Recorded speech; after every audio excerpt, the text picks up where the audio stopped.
So today we will do a little session with socks. So you're going to need one pair of long-ish socks, 2 socks.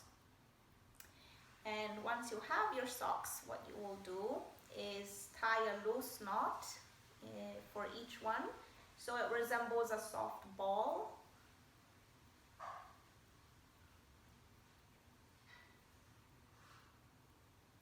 And once you have your 2 balls, we'll start with one so you can rest the other one on a side.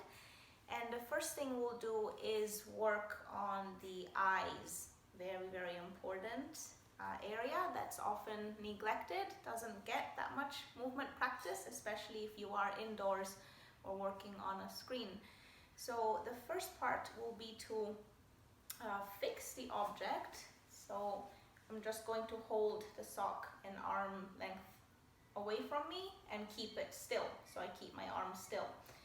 And I keep my eyes on the ball at all times while I move my head through space.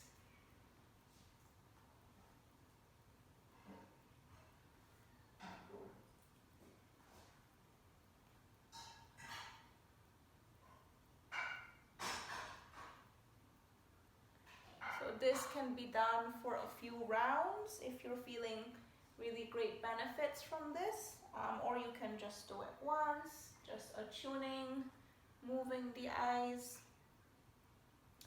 And make sure you also take rests because you are using the little muscles that move the eyes and challenging the eyes, so you want breaks in between. The next drill we'll do is similar but kind of the opposite. So what you will do now is, instead of fixing the object, you fix your head. And to do that more accurately and honestly, you'll just rest your palm on your chest and your chin just above the fingers. So now if you want to move the head, you will feel it and you can just stay there, a bit like a little golf ball on the sticky thing. And then you will take the sock or ball or object and move it through space. So you get to zoom in, zoom out, play with distance, also a little bit of tracking speed. So you have a variety of movements for the eyes to do.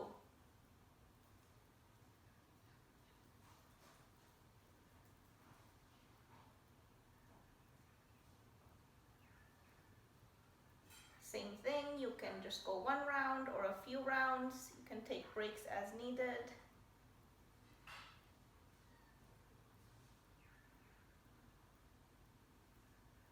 And rest after. So now we'll start to move to more parts of the body. Get some moving and shaking going. And we'll start again with one sock, and you may actually just work with one if you're new to this kind of movement. But if you're not new to it, then you can work with both, and I'll show both variations. So we'll do something called serving teacups, and we're gonna rest the sock on the palm as if it's a teacup.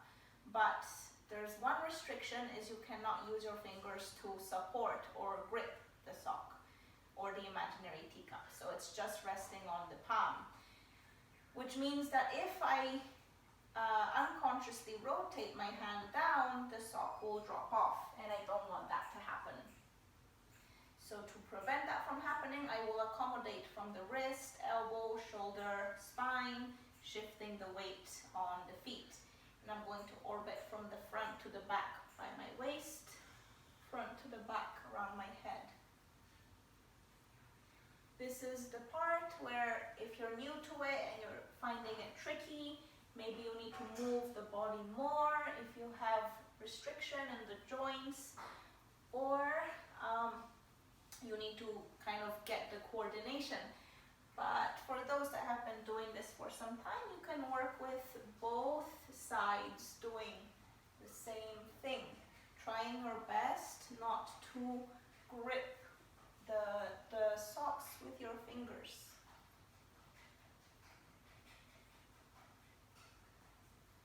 And then you can reverse the direction. So for a beginner, again, we'll show on one side, from the back to the front, back to the front.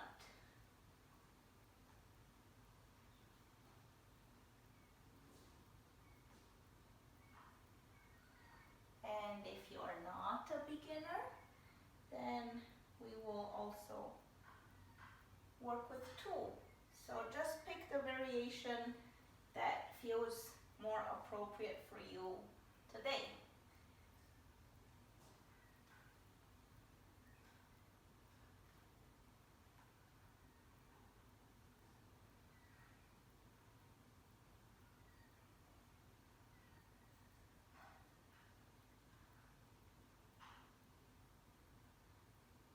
Once you've had enough of this, should have a little bit juicier shoulders, rib cage. We will now work on juicing up the hips. So if you need help for balance, you can like lean against a wall or a stable piece of furniture. Otherwise, all you'll do is grip the sock with the toes, and as much as is available to you, keep your knee down as you bring the sock up with your foot to the opposite hand. And then you do the same on the other side. Grip, lift, pass. And go a few rounds with this. You can go 5 rounds, 10 rounds, sets of 5, whatever you feel like doing. You can also lean and assist as much as needed. So I'll just show 3 of each, just so this video doesn't go on forever.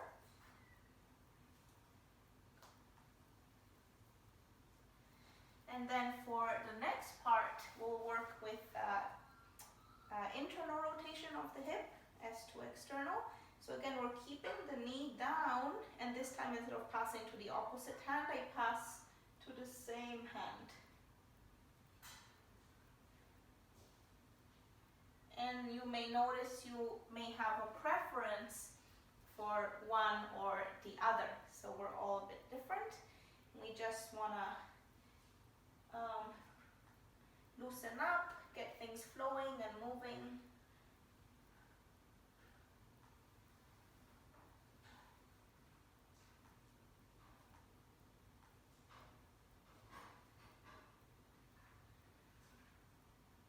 Okay, hopefully you have clean-ish feet, because for the next part you will be putting the sock on your head and just working on some squats. So if it's challenging, just take it slowly, enjoy the frustration of picking up the sock, and if you're okay, just working, oh, so there we go, one fail.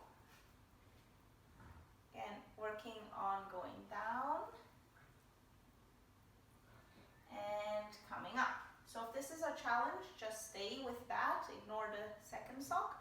But if that's okay, we'll go round once, other way, and then once we get to the bottom of the squat, shift forward once, other way.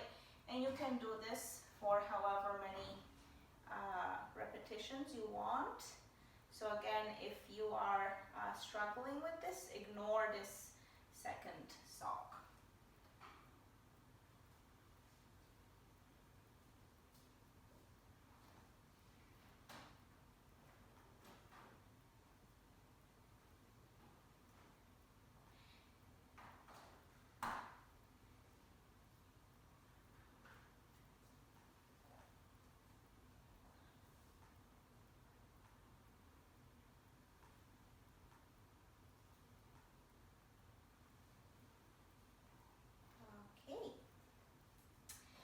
Then for the next part, you will use both socks. I should have mentioned earlier, obviously any movement you do should not be painful, it should be pain-free. So effort is good, discomfort is possible, but pain is a no-no. So if you're not able to go all the way down, don't go all the way down. Go to where it feels okay. Not even where someone told you it's okay, where it feels okay for you. So the next part, let's say if you're not able to squat all the way down, maybe you can work something like this. And if you are, then go to the depth that is comfortable for you. So from here, feet are flat on the floor, and I will place my right sock as far as possible and come back and place the left sock as far as possible and come back. And I'll go a few times with this. Even though I put it as far as possible the first time, miraculously, I can go further. So things start to integrate and lengthen and soften. So you can go 5 times, 10 times, a few rounds of 3, a few rounds of 5, however you feel like doing this.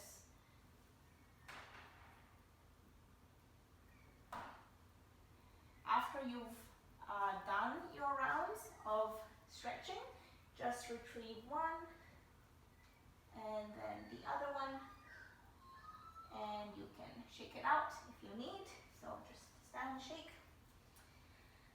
And then we will go into the floor. So all the way into the floor. This part, it will be very free and playful. And the only rule or restriction will be to keep one side of your hip on the floor. So I can place with any limb the sock somewhere. Now I keep my left hip on the floor as I grip with the right leg. Boom. Then I'll go here. Boom.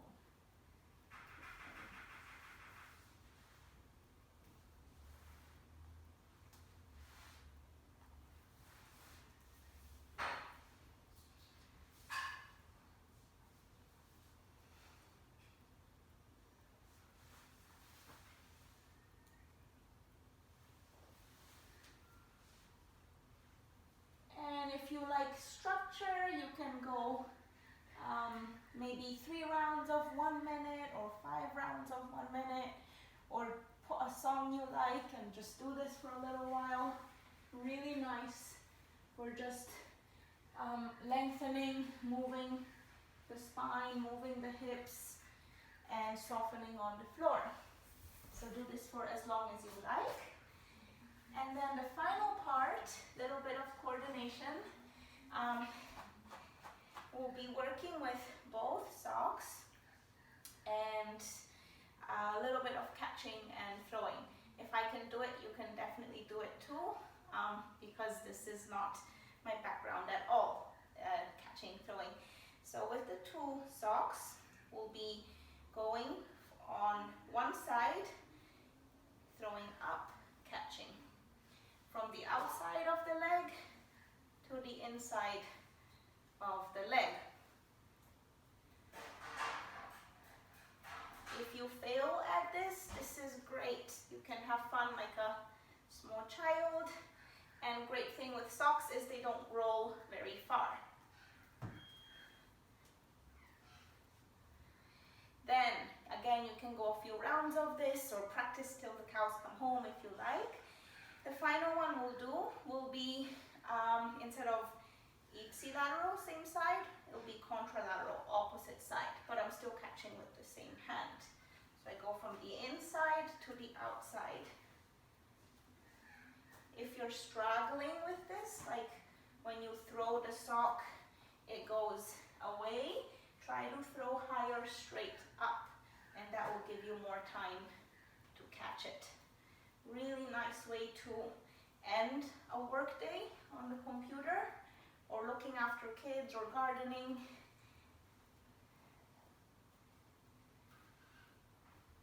Okay, and the best part is you can come up with all kinds of new things with any object, including socks. So this was some of the stuff I came up for my classes to keep things fresh and fun.